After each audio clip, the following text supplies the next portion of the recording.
بسم اللہ الرحمن الرحیم۔ ہمارے ملک ہندوستان میں ہمیشہ سے الگ الگ مذاہب کے ماننے والے اور طرح طرح کی قومیں موجود رہی ہیں، اور ہمیشہ سے ایک دوسرے سے محبت، ایک دوسرے کی مدد کی جو مثال ہے وہ پوری دنیا میں کسی بھی ملک اور کسی بھی قوم میں نہیں پائی جاتی۔ پوری قوم اور پوری دنیا کے لیے ہمارے ہندوستان کی محبت کی مثال ایک ضرب المثل ہے، اور ہمارے ملک میں ترقی و تعمیر کے لیے تمام طرح کے سامان اور تمام طرح کی لوازمات موجود ہیں، چاہے وہ معاشی اعتبار سے ہو، چاہے وہ علمی اعتبار سے ہو، چاہے وہ موسم کے اعتبار سے ہو، چاہے وہ نیچر کے اعتبار سے ہو۔ اسی وجہ سے ملکی پیمانے پر تجارت کا سلسلہ یہاں پہ ہمیشہ سے موجود تھا۔ بیرون ملک سے کبھی عرب کے تاجر آتے، کبھی یورپ کے تاجر، کبھی کسی اور ملک سے لوگ آتے تھے۔ تقریباً 1600 عیسوی میں برطانوی افرنگ بھی یہاں پہ تجارت کی غرض سے آئے اور ایسٹ انڈیا کمپنی کی بنیاد رکھی۔ اپنی تجارت کو وہ پھیلاتے گئے اور ان کے لوگ یہاں پہ آتے گئے۔ ہندوستان کی خوبصورتی پر جب ان کی نظر پڑی تو ان کے دل میں طمع، حرص اور لالچ نے جنم لے لیا، اور وہ اپنی طاقت کو دھیرے دھیرے بڑھاتے گئے، یہاں تک کہ اپنی ایک فوج کو منظم کر لیا، اور یہاں کے حکمرانوں پر طرح طرح سے دباؤ ڈالنے لگے، اور یہاں کے عوام کو وہ غلام بنانا شروع کر دیے اور طرح طرح سے ستانے لگے۔ بالآخر 1857 میں ملک کے کئی حصوں میں انگریزوں سے جنگ ہوئی اور انگریز غالب رہے۔ اس کے بعد سے پورے طور پہ انہوں نے اپنی حکومت کا اعلان کر دیا۔ 1857 کی جنگ کے بعد سے ہندوستانیوں کی حالت بد سے بدتر ہوتی گئی، اور پوری طریقے سے وہ غلامی کے زنجیر میں جکڑ گئے۔ خاص کر مسلمانوں کی حالت سب سے خراب ہو گئی۔ ان کی علمی، فکری اور معاشی و مذہبی ہر اعتبار سے تنزلی اور ناکامی ان کا مقدر بنتی چلی گئی۔ اسی وجہ سے ہمارے علماء کرام اور قائدین نے 1866 میں دارالعلوم دیوبند کی بنیاد رکھی، جس کے روح روا مولانا قاسم نانوتوی رحمۃ اللہ علیہ تھے۔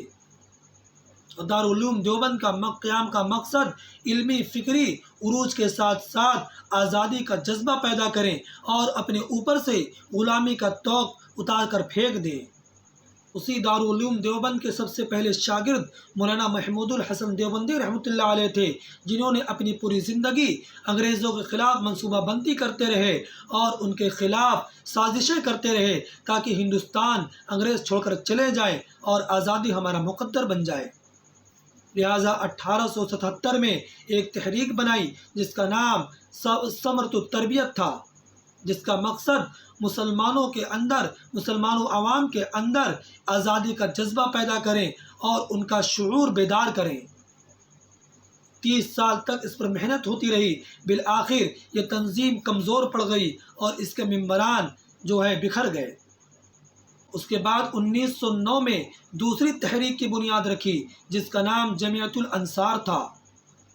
اس کا مقصد یہ تھا کہ عوام کی ذہن سازی کی جائے اور ایک مسلح افواج تیار کی جائے، لوگوں کو مسلح بنایا جائے، ان کو اسلحہ دیا جائے، جس کی وجہ سے انگریزوں کے خلاف وہ جہاد کریں اور انگریزوں کو ملک چھوڑنے پر مجبور کر دیں۔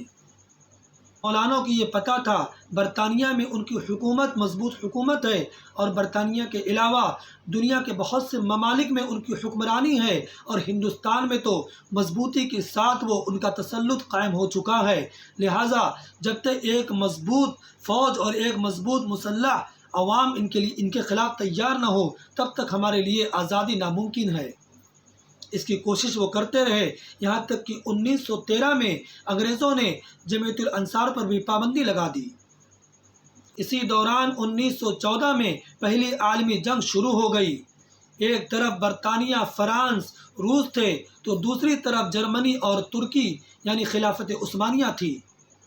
مولانا نے اس موقع کو غنیمت سمجھا اور تیاری میں لگ گئے، لوگوں کو مسلح کرنے لگے اور ایک فوج تیار کرنے لگے۔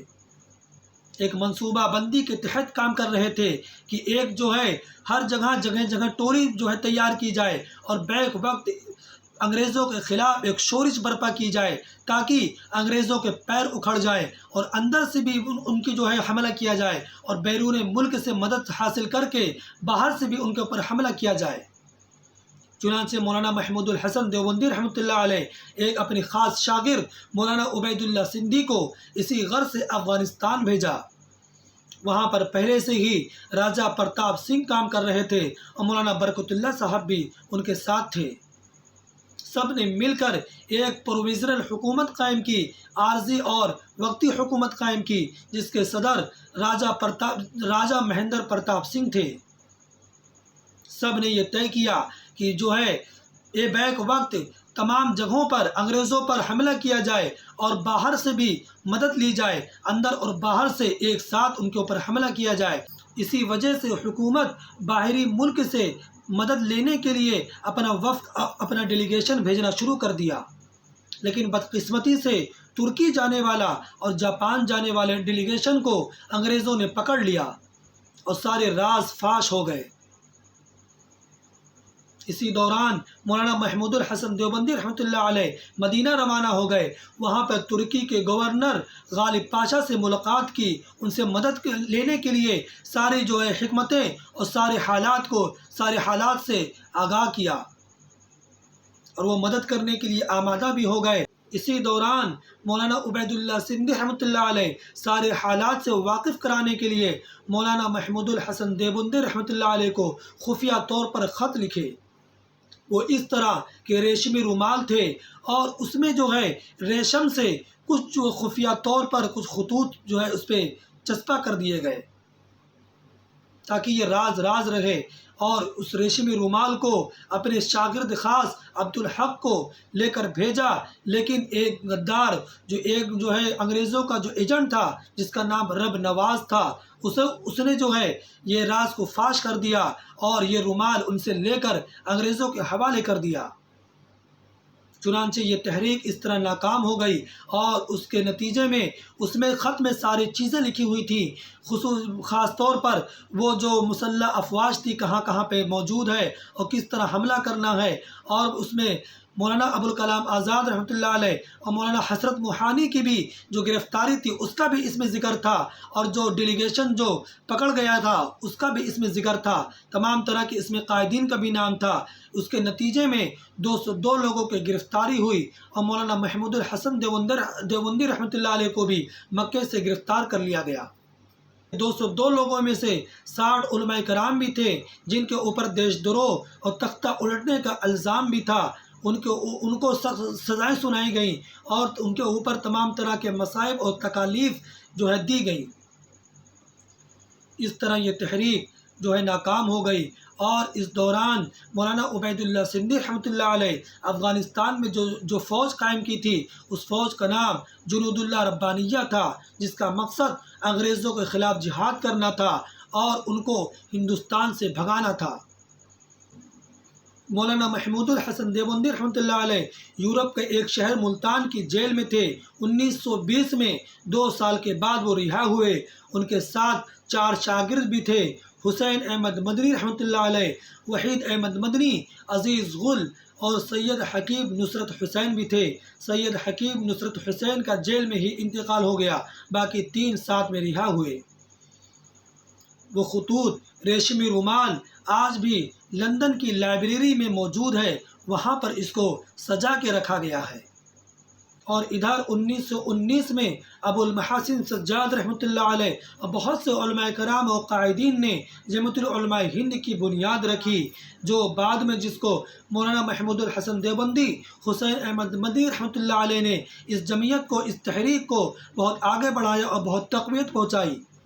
جمعیت العلماء ہند اور کانگریس مل کر انگریزوں کے خلاف ایک جنگ آزادی میں حصہ لیا، اور سب مل کر ہندو، مسلم اور تمام لوگ مل کر انگریزوں کے خلاف لڑائی لڑی، یہاں تک کہ 1947 15 اگست کو ہمارا ملک آزاد ہو گیا۔ تو جنگ آزادی میں تمام لوگوں کا کنٹریبیوشن تھا، خاص کر مسلمانوں کا اور علماء کرام کا ہے۔ علماء کرام نے جنگ آزادی کے لیے بہت ہی قربانی پیش کی اور اس کے لیے بہت سیکریفائس کیا۔ کوئی جیل کے سلاخوں کے پیچھے گیا، کوئی پھانسی کے پھندے کو چوما، اور ہمیں آزادی ملی۔ تو جنگ آزادی کے پس منظر کو راحت اندوری کا یہ شعر عکاسی کرتا ہے۔ سبھی کا خون ہے شامل یہاں کی مٹی میں، کسی کے باپ کا ہندوستان تھوڑی ہے۔